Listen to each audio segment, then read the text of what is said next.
ఎందుకు మీరు ఈ వాగ్దానం చేసి ఎందుకు ఇవ్వరు? అదెందుకు అడగరా మీరు? 600 వాగ్దానాలు చేసావు మిస్టర్ నారా చంద్రబాబు నాయుడు. ఎందుకు ప్రజలకి వాగ్దానాలు ఫుల్ఫిల్ చేయలేదని చెయ్యరా? కుక్క, TV5 కుక్క. అదిరా మీడియం అంటే, అదిరా జర్నలిజం అంటే. నేను ప్రజల తరఫున పోరాడుతుంటే నీకు వచ్చిన నష్టం ఏంట్రా? నీకు లాభం ఉంది. ఎందుకు చెప్పంటావా? నాలాంటి వాళ్ళని తిట్టిన తర్వాత మీకేమొచ్చింది? వాడు మన బిఆర్ నాయుడికి చక్కగా తిరుమల కొండలో నాలాంటి వాడిని తిట్టించినందుకు, నాలాంటి వాడిని అనగదొక్కినందుకు చక్కగా ఆయనకి టీటీడీ చైర్మన్ పోస్ట్ ఇచ్చారు. ఆ ఉత్సాహంతో నాయుడు తెలుసు ఎట తిట్టిస్తున్నాడు. అరే రేపు నుంచి పోసారే కానీ చంపేసినా పర్వాలేదురా, ఆ లెవెల్లో వాడి గురించి మాట్లాడండి. కొండ మీద కూర్చొని, సార్ ఇక్కడ నువ్వు సిగ్గులేదురా నీకు? నువ్వు జర్నలిస్టువా?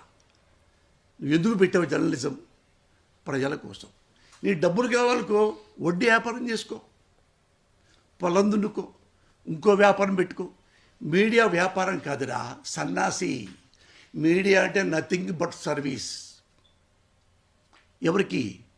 ప్రభుత్వాలకు కాదురా, మాకు, మా ప్రజలకి. నేను ప్రజల తరఫున ఏమైనా అన్నానా చెప్పు. నేను తిట్లు తెగ బూతులు తిట్టానంట. ఒరే, ఒక తిట్టు వలన సమాజం నాశనం కాదురా. సమాజం ఎక్కడా నాశనం కాదు ఈ ప్రపంచంలో. ఒకడొకడు తిట్టాడంటే, రాస్కెల్ అన్నాడంటే, బాస్టర్డ్ అన్నా అంటే, నీ అమ్మ అన్నాడంటే ఆ తిట్టు సమాజం నాశనం కాదురా. సమాజం ఎప్పుడు నాశనం వద్దంటే మా దగ్గరకు వచ్చి, అమ్మా మాకు ఓట్లేయండి, మీ కష్టాలు తీరుస్తా, మీ కన్నీళ్ళు తుడుస్తా, మీకు లైట్లు ఇస్తా, మీకు చదివిస్తా, మీకు బూట్లు ఇస్తా, మీకు చెప్పులు ఇస్తా, అన్నం పెడతా, ఎకరాల భూమి ఇస్తా, ఇల్లు కట్టిస్తా అని ఎలక్షన్లో గెలిచిన తర్వాత క్వశ్చన్ చేస్తే చెప్పుతో కొడుతున్నారే, వాళ్ళ వల్ల ప్రమాదం. ఒక తిట్టు ఎవరు తిడతారు? నేను నీకు ఓటేస్తే నాకు అది ఇస్తా అన్నావు, అది ఇవ్వకపోతే ప్రజలు ప్రశ్నిస్తున్నారు. ప్రశ్నించి కోపం వచ్చి తిడతా ఉన్నారు. నేను అలాంటి వాడినే. ఎందుకు మీరు ఈ వాగ్దానం చేసి ఎందుకు ఇవ్వరు? అదెందుకు అడగరా మీరు? 600 వాగ్దానాలు చేసావు మిస్టర్ నారా చంద్రబాబు నాయుడు. ఎందుకు ప్రజలకి వాగ్దానాలు ఫుల్ఫిల్ చేయలేదని చెయ్యరా? కుక్క, TV5 కుక్క. అదిరా మీడియం అంటే, అదిరా జర్నలిజం అంటే. నేను ప్రజల తరఫున పోరాడుతుంటే నీకు వచ్చిన నష్టం ఏంట్రా? నీకు లాభం ఉంది. ఎందుకు చెప్పంటావా? నాలాంటి వాళ్ళని తిట్టిన తర్వాత మీకేమొచ్చింది?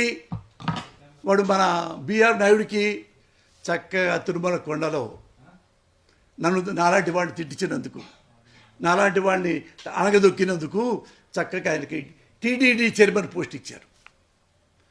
ఆ ఉత్సాహంతో నాయుడు తెలుసు ఎట తిట్టిస్తున్నాడు. అరే రేపు నుంచి పోసారే కానీ చంపేసినా పర్వాలేదురా, ఆ లెవెల్లో వాడి గురించి మాట్లాడండి. కొండ మీద కూర్చొని, సార్ ఇక్కడ నువ్వు సిగ్గులేదురా నీకు? నువ్వు జర్నలిస్టువా? నువ్వు ఎందుకు పెట్టావు జర్నలిజం? ప్రజల కోసం. నీ డబ్బులు కావాలనుకో వడ్డీ వ్యాపారం చేసుకో, పొలం దున్నుకో, ఇంకో వ్యాపారం పెట్టుకో. మీడియా వ్యాపారం కాదురా సన్నాసి. మీడియా అంటే నథింగ్ బట్ సర్వీస్. ఎవరికి? ప్రభుత్వాలకు కాదురా, మాకు, మా ప్రజలకి. నేను ప్రజల తరఫున ఏమైనా అన్నానా చెప్పు. నేను తిట్లు తెగ బూతులు తిట్టానంట. ఒరే, ఒక తిట్టు వలన సమాజం నాశనం కాదురా. సమాజం ఎక్కడా నాశనం కాదు ఈ ప్రపంచంలో. ఒకడొకడు తిట్టాడంటే, రాస్కెల్ అన్నాడంటే, బాస్టర్డ్ అన్నా అంటే, నీ అమ్మ అన్నాడంటే ఆ తిట్టు సమాజం నాశనం కాదురా. సమాజం ఎప్పుడు నాశనం వద్దంటే మా దగ్గరకు వచ్చి, అమ్మా మాకు ఓట్లేయండి, మీ కష్టాలు తీరుస్తా, మీ కన్నీళ్ళు తుడుస్తా, మీకు లైట్లు ఇస్తా, మీకు చదివిస్తా, మీకు బూట్లు ఇస్తా, మీకు చెప్పులు ఇస్తా, అన్నం పెడతా, ఎకరాల భూమి ఇస్తా, ఇల్లు కట్టిస్తా అని ఎలక్షన్లో గెలిచిన తర్వాత క్వశ్చన్ చేస్తే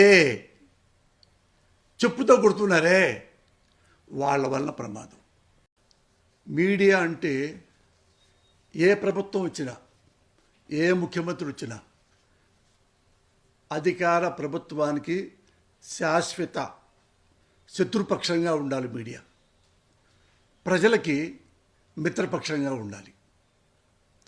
ప్రజలకు కష్టాలు వస్తే, కన్నీళ్ళు వస్తే, అన్నం లేకపోతే, రోడ్డు లేకపోతే, కరెంట్ లేకపోతే, మురుగుంటే, దోముంటే, ఏగుంటే, చేంబుంటే, ఇలాంటివన్నీ పొలాలు పండకపోయినా, అది ఎండిపోయినా, అతివృష్టి అయినా అనావృష్టి అయినా ప్రజల తరఫున మీడియా అంటే జర్నలిజం, అంటే జర్నలిస్టు, వాడే గ్రేట్ మ్యాన్.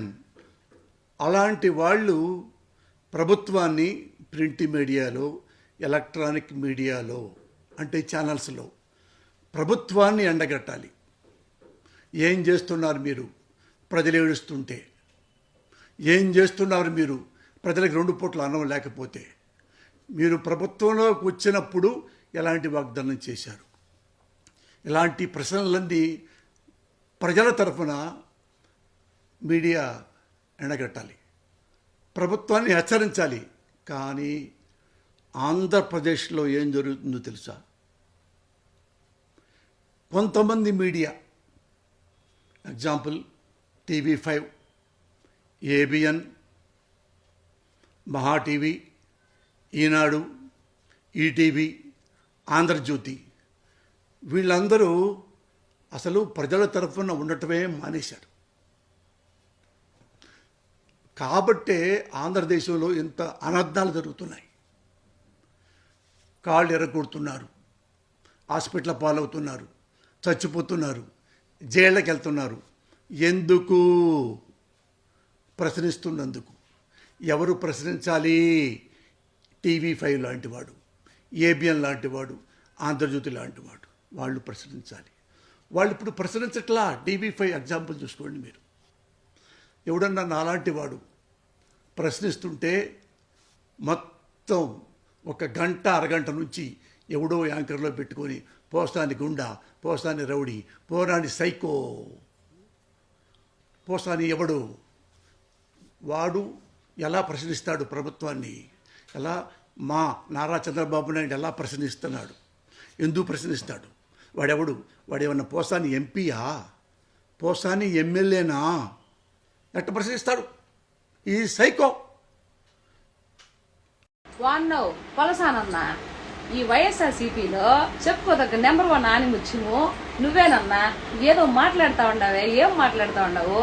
టీడీపీ వచ్చినప్పటి నుంచి ఏ హామీ నెరవేర్చలేదా? సరే, నీ కళ్ళు ఏమన్నా కాకులు ఎత్తుకోపోయినాయేమో గానే, అది కొంచెం పక్కన పెడితే 2019 ముందా జగన్ అన్న ఏ హామీలు ఇచ్చినాడు తెలిసినా నీకా? ఆహా, తెలుసునా అంట. నేను చెప్పినా ఇంటవా? అదే CBS రాగానే వచ్చి నెలలోకి రద్దు చేస్తా అన్నాడు. ఏమన్నా రద్దు చేసినాడా అంట. తర్వాత ప్రత్యేక హోదా తీసుకొస్తానని చెప్పినా, తెచ్చినాడా? తేగపాయే. 1 రాజధాని కూడా కాదు, 3 రాజధానులనే చేసినాడా? పోలవరం కంప్లీట్ చేసినాడా? చేయకపోయే. ఏమీ చేయకపోయే. మరి అప్పుడు పదవిలోకి వచ్చినారు కదా, అప్పుడు ఏం చేస్తా ఉండవు అని అంట. అప్పుడు ఈ హామీలన్నీ ఇచ్చినవు కదా, ఇవన్నీ చెయ్యన్నా నేనే. నువ్వు చెప్పలేకపోయావా? ఎందుకు చెప్తావు? చెప్పవు. ఇలా మాట్లాడమంటే మాట్లాడుతూనే ఉంటావన్నా నువ్వా? అది ఎందుకంటే కుక్క కదా బిస్కెట్లు వేసినట్టు దుప్ దుప్ అని వేస్తూ ఉంటారు కదా, అందుకు మాట్లాడవు. తెలుసుకొని మాట్లాడన్నా. ప్రజలకే జోబుల్లోకి డబ్బులు ఇస్తే కాదు పరిపాలన జగనన్న. రాష్ట్రం అభివృద్ధి చెందితే అందరికి ఉద్యోగాలు వచ్చి కంపెనీలు వస్తే బాగుపడతారో అని చెప్పాలా.